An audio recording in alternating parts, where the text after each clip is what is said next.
대한민국 국민 모두가 승리하는 그날까지. 안녕하십니까, 알뜰맨입니다.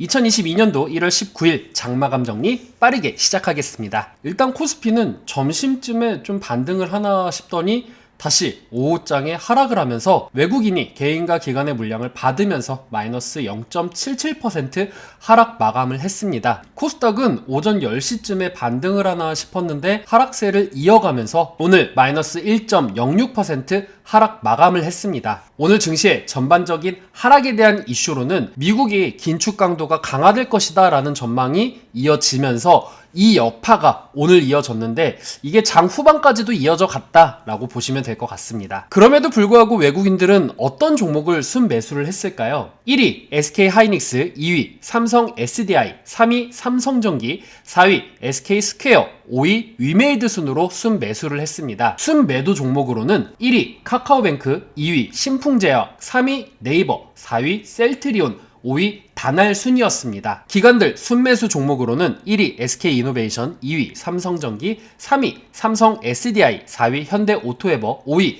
이녹스 첨단소재 순이었습니다. 순매도 종목으로는 1위 SK하이닉스, 2위 삼성전자, 3위 현대차, 4위 네이버, 5위 HDC 현대산업개발 순이었습니다. 또한 셀트리온 역시 어제는 사는 모습을 보였다가 차익 성과를 누리고 매도를 한 모습을 보여주고 있는 것 같습니다. 업종별 상위 업종으로는요, 1위는 보험, 2위는 기타 부분, 3위는 금융지원 서비스, 4위는 부동산, 5위는 에너지 부분이었습니다. 아무래도 장이 어렵다 보니까 금리 인상에 대한 부분이라던가 스펙적인 부분, 그리고 원유 가격이 상승함으로 인해서 이로 인한 테마주들이 같이 상승하는 것이 아닌가라는 생각이 들었습니다. 오늘 증시의 상승률을 보면은 정말 참담하다 싶을 정도로 상승률이 많지가 않은데요. 특히 오늘 상한가를 친 종목이 손오공 하나밖에 없다라는 것이 좀 안타까운 부분이었습니다. 손오공 같은 경우에는 장 초반부터 상한가를 유지를 했는데요. 마이크로소프트가 블리자드를 인수한다라는 소식에 힘입어서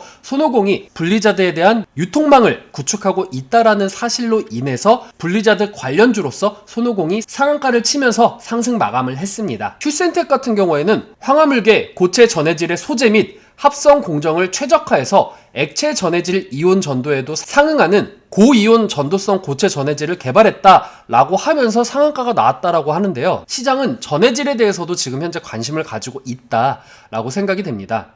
또한 이런 부분들이 2차전지로 연결될 수 있기 때문에 2차전지 테마로 올라간 것이 아닌가, 특히나 오늘같이 장이 어렵기 때문에 재료를 붙여서 올린 것이 아닌가라는 생각이 들었습니다. 그리고 재료를 붙여서 올렸다라는 가장 대표적인 주식이 오늘 앱코가 아니었나 싶습니다. 앱코가 오늘 강세를 보인 이유가 블리자드의 관련 수혜주다라고 하면서 올라간 부분인데 눈을 씻고 찾아봐도 앱코와 블리자드의 관계를 찾기가 어려웠습니다. 그런데 기사를 찾아보니까 앱코는 블리자드의 디아블로2라던가 콜 오브 듀티의 신작이 나왔을 때 수요가 확대된 적이 있다라고 하면서 키보드와 엮어서 올리는 부분이 있었습니다. 때문에 이거는 재료에 대한 이슈지 실적에 대한 이슈는 아니다라고 생각이 됩니다. 오늘 증시의 이슈로는요, LG 에너지솔루션의 청약 증거금이 100조를 돌파했다라는 부분입니다. 운이 좋으면 2주를 받을 수 있지만 청약을 한 주도 받지 못하는 분도 생길 수 있다라는 부분입니다. 그리고 해당 청약금이 지난 4월에 SKIT에 약 81조 원의 역대 최대 증거금을 깨면서 사상 첫 증거금 100조 원을 돌파를 했다라고 보였는데 어제 오늘 자금이 다 이곳으로 쏠렸기 때문에 오늘 증시가 악재에 맞아서 반등을 크게 하지 못했다라는 생각이 들었습니다. 또 안타까운 소식은 어제 17일날 저녁에 신라젠의 상패 공시가 있었습니다. 1년간 개선기간을 충분히 부여를 했지만 이행이 충분히 이뤄지지 않았다라는 이유에서 상패를 결정했다라고 하는데요. 현재 주주연합이 반발을 하고 있고 오스템 임플란트도 거래소의 강경한 결정이 가능해졌다라고 예상이 된다라고 합니다. 마이크로소프트가 블리자드를 인수한다라는 소식에 소니가 10% 이상 하락을 했다라는 부분이 나왔습니다. 물론 이로 인해서 니케이가 하락하긴 했지만 니케이가 하락한 이유가 소니뿐만은 아니었습니다. 니케이가 하락한 부분은 오늘 선물이 올라가고 있고 일본 역시 국채에 대한 부분이 부담이 됐기 때문에 안전자산으로 인해서 자금이 쏠려서 니케이가 증시에 부담을 느꼈다. 그래서 마이너스 2.8% 하락 마감을 했다라는 부분이 부각이 되었습니다. 일단 소니만 본다고 하면은 게임 사업 부분에 타격을 받을 우려가 있다라는 건데요. 실제 소니의 플레이스테이션에서 블리자드의 콜 오브 듀티가 이제는 즐길 수 없을 것이다 라는 전망이 나오고 있습니다. 마이크로소프트사로 옮겨지면서 플레이스테이션과는 거리가 멀어졌다라고 보는데요. 일본의 애널리스트들 같은 경우에는 마이크로소프트로 인해서 게임업 전반의 비중을 축소를 해야 될지 고민하고 있다라고 밝혔습니다. 그리고 러시아와 우크라이나의 갈등이 지금 현재 최고조로 이뤄지고 있다. 미국과 유럽의 제재 가능성에 러시아 같은 경우에는 경제적 요새화 준비를 끝냈다라고 하면서 지금 현재 갈등을 고조화시키고 있습니다. 이로 인해서 지금 현재 WTI 서부 텍사스산 원유 가격 같은 경우에는 86.59로 정말 사상 최고의 가격을 올리고 있습니다. 미국에는 당연히 부담이 될 수밖에 없는 부분입니다. 유가가 올라갔기 때문에 인플레이션이 극도화될 수 있고, 그리고 인플레이션이 극도화가 되면은 어쩔 수 없이 금리를 강력하게 조치를 취할 수밖에 없는 상황이 올 수밖에 없어서 미국과 영국 모든 나라에서 관심 있게 지켜볼 수밖에 없는 부분입니다. 우리나라 역시 유가의 상승으로 인해서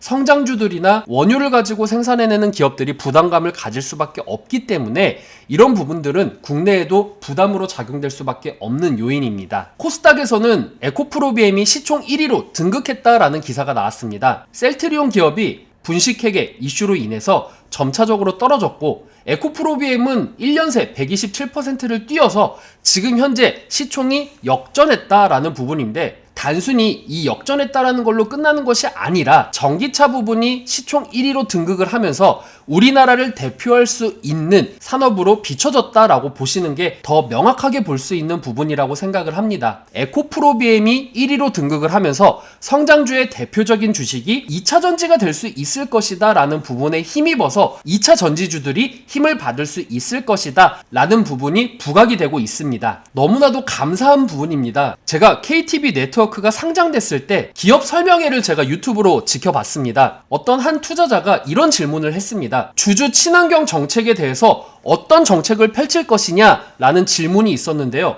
대표님께서는 분명 이런 말씀을 했습니다. 자사주 매입과 같은 주주 친화적인 정책을 하겠다라고 밝혔는데, 저는 솔직히 그때 긴가민가 하긴 했습니다. 그런데 이것을 정말 해냈다라는 부분에 있어서는 정말 박수를 쳐주고 싶다라는 생각이 들었습니다. 실제 공시가 나왔습니다. 2022년도 1월 20일부터 종료일은 2023년도 1월 19일까지 30억 규모로 자사주를 매입한다라는 부분에 있어서는 앞으로도 KTB 네트워크가 자사주를 방어하는 주주 친화적인 정책을 본인의 공약처럼 끝까지 밀고 나가기를 전 진심으로 기원하겠습니다. 다음 단일 판매 공급 계약 체결 부분입니다. 18일 오후에 나왔던 부분인데요. 남해화학입니다. 농협의 무기질 비료를 최근 매출액 대비 58.3%를 납품했습니다. 그런데 해당 주식 같은 경우에는 요소수라던가 대북주로도 움직였던 부분이 있기 때문에 반짝 움직이고 말았다라는 부분이 좀 있었습니다. 아무래도 테마주로 움직이는 부분이 실적에는 연동되지 않았다라는 생각이 듭니다. 다음 큐로컴입니다. 하나은행 전산 영무 도급 계약을 했는데요. 최근 매출액 대비 11.53% 계약을 했습니다.